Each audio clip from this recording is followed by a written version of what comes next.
শুভ সকাল সব্বাইকে। কেমন আছো সব্বাই? আশা করছি রাধা মাধবের কৃপায় সব্বাই ভালো আছো। তোমাদের সব্বাইকে আবারও গিন্নিশালা রান্নাঘর ব্লগসের তরফ থেকে অনেক অনেক ভালোবাসা ও ওয়েলকাম জানিয়ে আজকের ব্লগটা শুরু করছি। এখন বাজে সকাল 6:30। তো উঠতে উঠতে একটু দেরি হয়ে গেছে, কারণ কি রাতে তো ঘুমাতে একটু দেরি হয়ে যায়, তাই জন্য সকালে কিন্তু চেষ্টা করলেও উঠতে পারি না।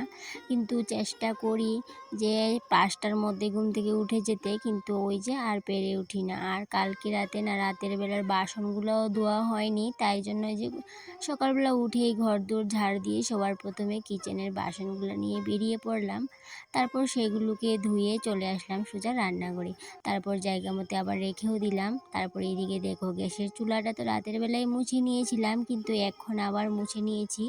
ওই যে প্রতিদিনই তো তোমাদের সাথে শেয়ার করি ব্যাপারটা, যে সকালে কিন্তু আমাকে বাসি ছাড়াতেই হয়।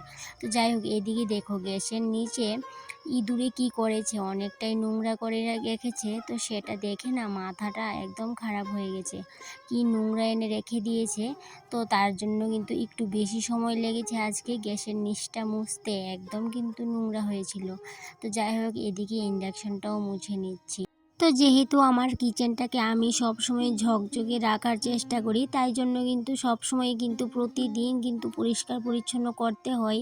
ওই একদিন যদি পরিষ্কার পরিচ্ছন্ন করলাম, আরেকদিন করলাম না, সেক্ষেত্রে কিন্তু রান্নাঘরে একদমই আমার পরিষ্কার থাকে না। তাই জন্য প্রত্যেক দিন কিন্তু রুটিন করে আমাকে কাজগুলো করতেই হয়। তাই জন্য এই যে সকালের টাইমটাকেই কিন্তু আমি বেছে নিয়েছি। তো খুব সকালে যখন রান্নাঘরে আসি, বাসি ছাড়াই বা কাজকর্ম করি, তখনই কিন্তু একটু বুদ্ধি করে পার্ট পার্ট করে আমি কাজগুলোকে করে নিই। সেক্ষেত্রে আজকেও কিছুটা করে নেব, কারণ সবটা কাজ তো একবারে করে নিতে পারবো না। সবটা কাজ বলতে পুরো রান্নাঘরটাকে তো আমি একদিনে ডিপ ক্লিনিং করতে পারবো না, কারণ কি অনেকটাই পরিশ্রম হয়ে যাবে। তাই জন্য ওই যে পার্ট পার্ট করে করি। আর এদিকে দেখো, এই যে রাতের বেলায় এই সবজিগুলো এনেছিল, পেঁয়াজ আলু, তো সেগুলোকেও কিন্তু গুছানো হয়নি। তো এখন এগুলোকেও জায়গা মতো রেখে দেবো। ওই যে রাতের বেলা গুছানো হয়নি, তাই জন্য কাজ একটু বেড়ে গেছে আজকে। আর এই দিকটাই দেখো, খুব সকালে যদি রান্নাঘরটাকে ক্লিন করি, তাতে করে কিন্তু অতটাও পরিশ্রম হয় না। সেই জন্য কিন্তু এই যে সকাল টাইমটাকেই বেছে নিয়েছি।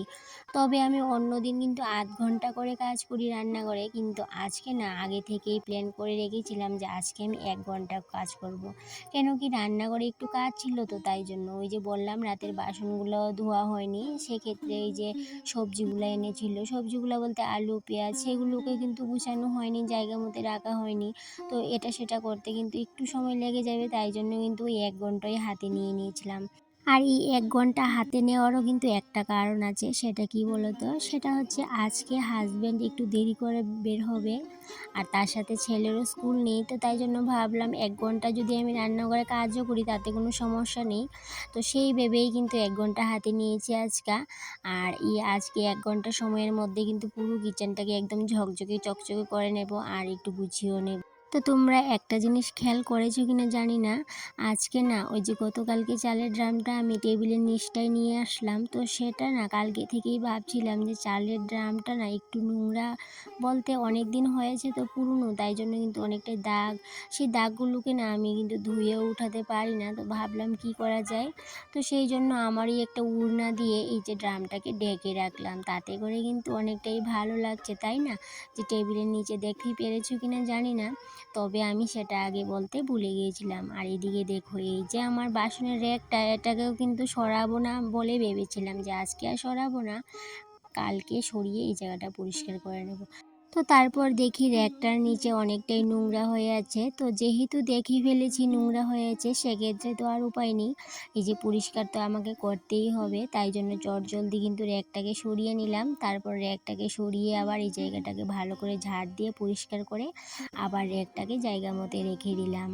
আর এদিকটাই দেখো, এই র্যাকটাকে না একদমই সোজা করে বসাতে পারি না, তাই জন্য ওই যে দুটো সাবানের প্যাকেট এই যে র্যাকটার নিচে দিয়ে রাখি, তাতে করে কিন্তু র্যাকটা সুন্দরভাবে বসে থাকে। আর যদি কিছু না দিই তাহলে কিন্তু একদমই সমান হয়ে বসে না, কারণ কি যেহেতু আমার রান্নাঘরটা উঁচু নিচু সেই জন্য। তো যাই হোক, এরপরে দেখো পুরো রান্নাঘর যেহেতু আমার ক্লিন করা হয়ে গেছে, এখন এই যে ভালো করে ঝাড় দিয়ে নিলাম, তারপর কিন্তু রান্নাঘরটাকে একবার মুছে নিলেই ব্যাস একদম পুরো রান্নাঘর ক্লিন। তো তারপর কিন্তু বাইরে একটু কাজ আছে, কেন কি ওই যে হাজব্যান্ড বললাম আজকে বাড়িতে আছে। তো ওই যে একটা প্ল্যান ছিল কালকে রাতেই করেছিলাম যে আজকে যেহেতু তুমি বাড়িতে থাকবে, কালকে রাতে বলেছিলাম যে তুমি যেহেতু কালকে বাড়িতে থাকবে তো কালকে কিছুটা আদা লাগাবো, তো সেই আদার জায়গাটা একটু আমাকে মাটিটা কুপিয়ে দেবে, কারণ কি আমি তো কুপাতে পারবো না, যেহেতু কোমরে ব্যথা আমি কিন্তু একদমই করতে পারবো না। তুমি মাটিটাকে একটু রেডি করে দিয়ে যাবে, তারপর আমি বিকেলবেলা আদাগুলোকে লাগিয়ে দেব। তো যাই হোক, সেক্ষেত্রে ওই কথা মতো সকালবেলা উঠলো হাজব্যান্ড, উঠে কিন্তু এই যে মাটিটাকে আমার রেডি করে দিচ্ছে, আর আমি এদিকে আদাগুলোকে রেডি করে নিচ্ছি। আর এই আদাগুলো না মা আমাকে দিয়েছে, তো দিয়েছে অনেক দিন কিন্তু হয়ে গেছে, ওই যে লাগামো লাগামো করে ভাবছিলাম কিন্তু লাগানো আর হয়নি। আর দেখো কত সুন্দর গেরা ফুটেছে, এখন কিন্তু বেশ এগুলোকে ভেঙে পিস পিস করে নিলেই রেডি। তারপর হাজব্যান্ডও মাটিটা রেডি করে নিয়েছে, আর ভাবছিলাম কিন্তু এখনই লাগিয়ে দেব, কিন্তু ভাবলাম না, যেহেতু চাটাও খাওয়া হয়নি, হাজব্যান্ডও বের হয়ে যাবে এখন। তো আমি আদাটাকে রেডি করে তারপরে কিন্তু চলে যাব আবার রান্নাঘরে, চা করব, রুটি করব, একটু তো দেরি হয়ে যাবে, তাই জন্য ভাবলাম না আজকে এখন আর লাগাবো না, বিকেলবেলা যখন অবসর হয়ে কাজটা শেষ করে নেব তখন লাগিয়ে নেব। তো যাই হোক, সেই প্ল্যান মতোই কিন্তু কাজগুলো করা, আমি কিন্তু আদাটা এখন লাগাবো না। এই যে সোজা চলে আসলাম রান্নাঘরে।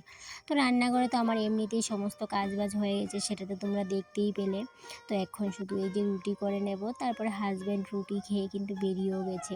তো ছেলেকেও দিয়ে দিয়েছিলাম, এই যে রুটি করতে করতেই হাজব্যান্ডকে দিয়ে দিয়েছিলাম, আর ছেলেকেও দিয়ে দিয়েছিলাম দুধ রুটি।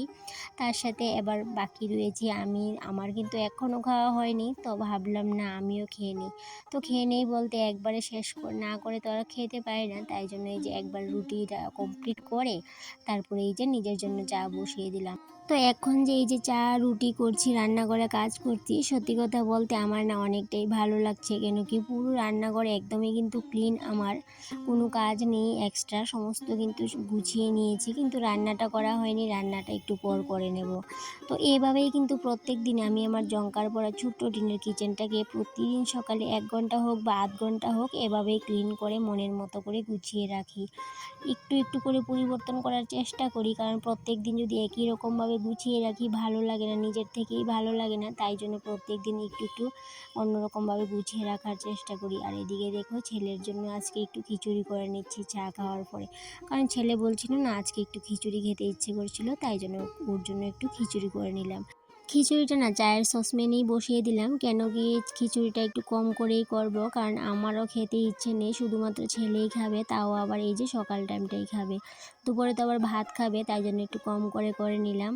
আর খিচুড়িটা বসিয়ে চায়ের বাসনগুলোকে ধুয়ে নিয়ে আসলাম, তো এসে দেখি খিচুড়িটা না খুব সুন্দরভাবে সিদ্ধ হয়ে গেছে, তো তারপরে ফোড়নটা দিয়ে দিলাম, আর এই যে ছেলের জন্য একটু নিয়েও নিলাম।